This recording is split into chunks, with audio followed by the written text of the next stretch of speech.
Assalamualaikum warahmatullahi wabarakatuh. Sedulur Pakeris dan Tosanaji, jumpa lagi dengan RI King Spark Nusantara Channel.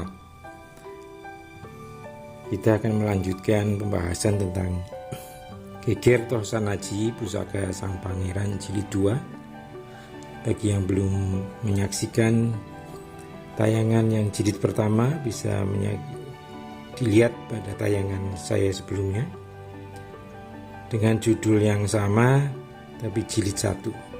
Kita akan melanjutkan pembahasan tentang Geger Jagat Tosanaji setelah kembalinya pusaka dari Pangeran Diponegoro dari negeri Belanda, yang kemudian ternyata yang dikembalikan ke Indonesia itu berdapur naga sasra Luk 11. Sehingga sekarang misteri ini masih belum terungkap. Kenapa keris yang berdapur naga sasra Luk 11 dinamakan keris naga siluman? Apakah hal ini menjadi suatu keanehan bagi kita di sini? Tentu saja tidak. Karena apa? Kita juga banyak mengenal beberapa keris yang memiliki nama berbeda. Kalau gelar biasanya juga akan rujukan namanya tidak merujuk pada kerisnya atau pada pamornya. Gelar-gelar yang dimiliki oleh keris-keris itu biasanya nama lain, ya. Seperti misalnya Kanjeng Kyai Kopek, gitu ya. Kanjeng Kyai Kopek pusaka Biandel Keraton Yogyakarta itu berdapur Jalak Sangutumpang. Pusaka keraton yang bernama Kanjeng Kyai Betok. Betok itu ricikannya sederhana, dapur yang sangat sederhana, hampir mirip dengan brojol ya. Tapi ternyata itu ada sekar kacangnya. Dan yang kemudian sebuah keris terkenal warisan dari Kanjeng Sunan Kalijaga, Kyai Carubuk, yang sekarang tersimpan di Masjid Demak, dinamakan Carubuk. Carubuk itu nama sebuah dapur keris berluk 7. Tapi pada kenyataannya apa yang tersimpan di Masjid Demak itu adalah sebuah keris tanpa luk, maksudnya, yaitu sebilah mirip pedang pendek atau mungkin pedang tusuk ya, macam sutuk maru atau apa, tapi dia lurus. Nah, hal-hal seperti ini adalah suatu realita, bahwa penamaan dapur keris untuk keris yang lain, yang berdapur lain, itu bukan sesuatu hal yang aneh lagi atau menjadi sesuatu yang mustahil. Tapi ini sudah terjadi realitanya dalam kehidupan Tosanaji di Indonesia atau Nusantara. Jadi bagaimana sikap kita terhadap gonjang-ganjing atau geger dalam dunia Tosanaji mengenai perbedaan dapur keris pusaka Sang Pangeran yang ternyata bukan berdapur naga siluman tapi berdapur naga sasra? Kita akan kembali pada positive thinking. Apapun yang terjadi, keris ini, keris pusaka warisan leluhur kita, sudah kembali ke tangan bangsa Indonesia. Jadi artinya bahwa jika ada perbedaan, itu adalah hal yang lumrah dalam dunia Tosanaji. Tapi untuk menyikapi apa yang kita terima dari negeri Belanda ini, lebih baik kita bersikap positif thinking saja, tidak perlu memperpanjang atau membesar-besarkan masalah ini, karena kenyataannya satu intinya bahwa pusaka ini telah kembali. Mengenai perbedaan nama itu, mungkin suatu saat kita akan menemukan sumber informasi yang jelas dan otentik atau dapat dia percaya kebenarannya, ya, bahwa keris ini betul bernama keris naga siluman, ya, karena memang sumber pertama yang menyatakan bahwa nama keris itu adalah naga siluman yaitu Sentot Prawirodirjo, ya, ex panglima perangnya Pangeran Diponegoro. Dan kita juga, apakah betul bahwa beliau ini mendapat informasi nama keris tersebut langsung dari Pangeran Diponegoro, atau berdasarkan asumsi beliau saja? Kita tidak tahu kapasitas beliau dalam ilmu perkerisan seperti apa, mohon maaf. Cuma tidak mustahil, mungkin persepsi pribadi juga terlibat di dalam informasi yang disampaikan, ya. Jadi kita tidak punya bukti-bukti apa yang bisa kita tunjukkan bahwa beliau betul-betul mengenal keris tersebut. Kedekatan beliau dengan Pangeran Diponegoro itu adalah satu-satunya bukti bahwa beliau memang mengenal Pangeran Diponegoro dengan sangat baik. Tapi apakah sampai kepada pusaka-pusakanya pengenalannya?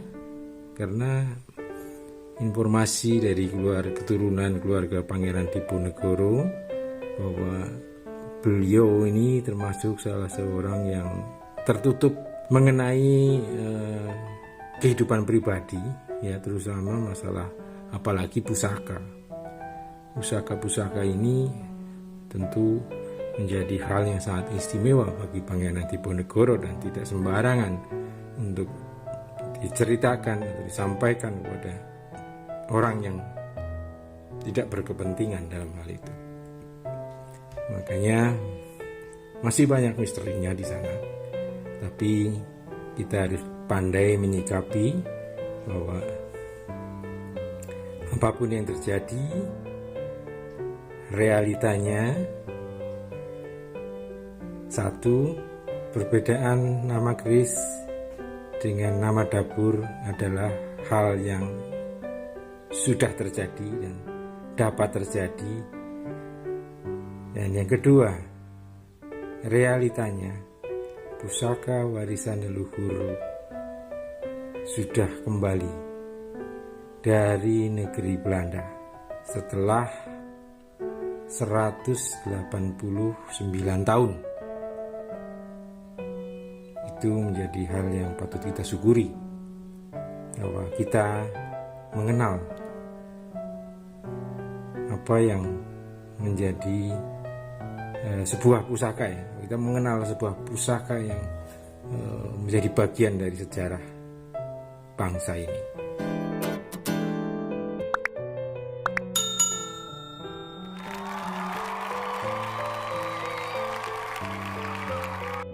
Sedulur Pak Keris dan Tosanaji, selanjutnya kita akan membahas tentang keris ini.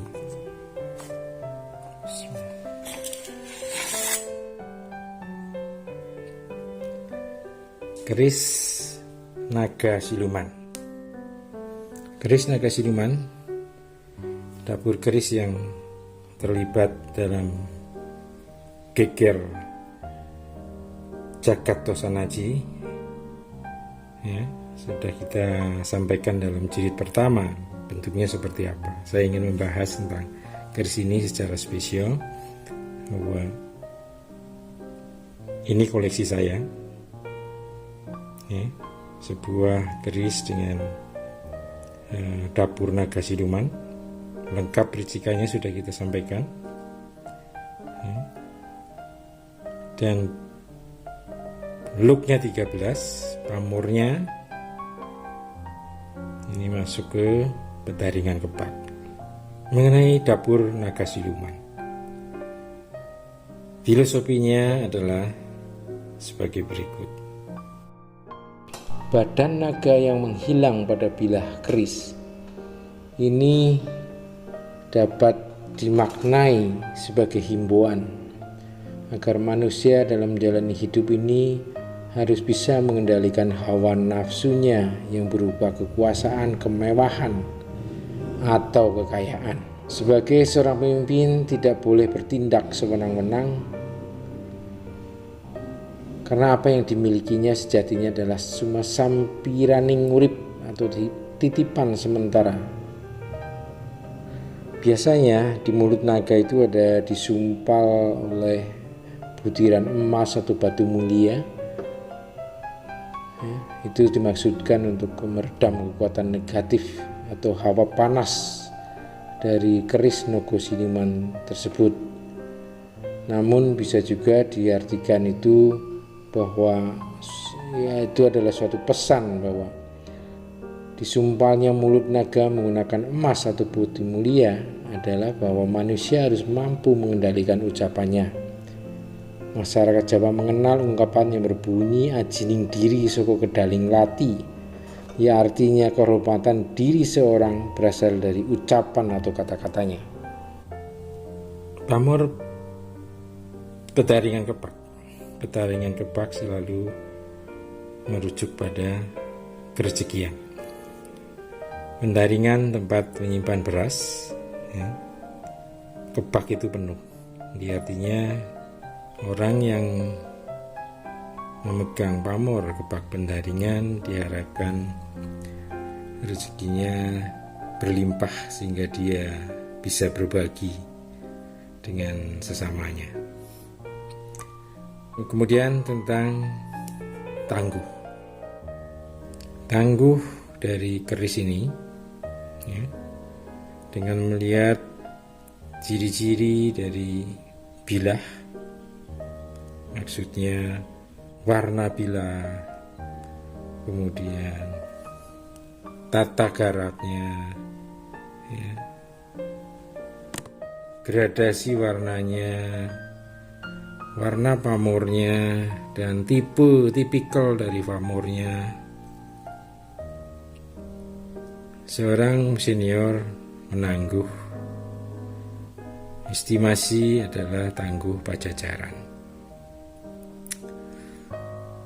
Dan tangguh Pajajaran sudah pernah kita bahas sebelumnya juga, ciri-cirinya seperti apa, dan keris-keris tangguh Pajajaran memang terkenal wingit, ya, dengan pamor tibanya. Pamor tiban itu pamor yang tidak direncanakan, jadi asumsinya pamor yang muncul itu ada campur tangan dari Sang Maha Pencipta. Dia sangat istimewa dari keris naga siluman, yaitu termasuk dapur yang langka, ya, apalagi yang look 13. Ini look 13 dengan tangguh yang cukup sepuh, ya, tidak hanya cukup sepuh ini karena Pajajaran kan di abad-abad berapa, 13-an sampai abad 15 ya, atau 16. Yang tentu hal yang paling menggembirakan adalah kondisinya. Kondisinya sangat relatif utuh mengingat usianya. Jadi patutlah kita harus menjaga warisan leluhur bangsa ini. Leluhur Pak Krisdanto Sanaji. Jadi pembahasan kita mengenai geger jagat Tosanaji terkait pulangnya pusaka Sang Pangeran Diponegoro saya akhiri sampai di sini. Jadi janganlah kita kemudian terus memasalahkannya. kita berpikir positif saja bahwa pusaka itu pada kenyataannya sudah kembali ke tangan pewarisnya, yaitu bangsa Indonesia. Semoga apa yang saya sampaikan dapat menambah informasi, ya.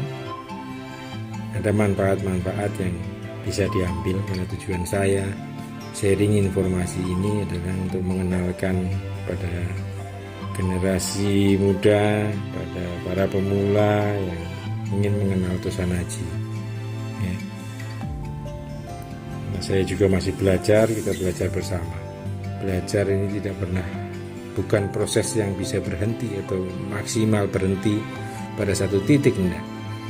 Belajar itu akan berlangsung seumur hidup kita. Oke. Sedulur Pagaris, tetaplah berbudaya dengan logika, berkeris secara logis, jaga kesehatan. Semoga wabah COVID-19 yang masih betah di Indonesia ini segera berakhir. Semuanya sehat, semuanya dalam lindungan Allah Subhanahu wa Ta'ala. Terima kasih atas waktunya. Sampai jumpa lagi pada tayangan-tayangan saya berikutnya. Dan terima kasih atas kesediaannya setia untuk mengikuti tayangan-tayangan saya. Wassalamualaikum warahmatullahi wabarakatuh.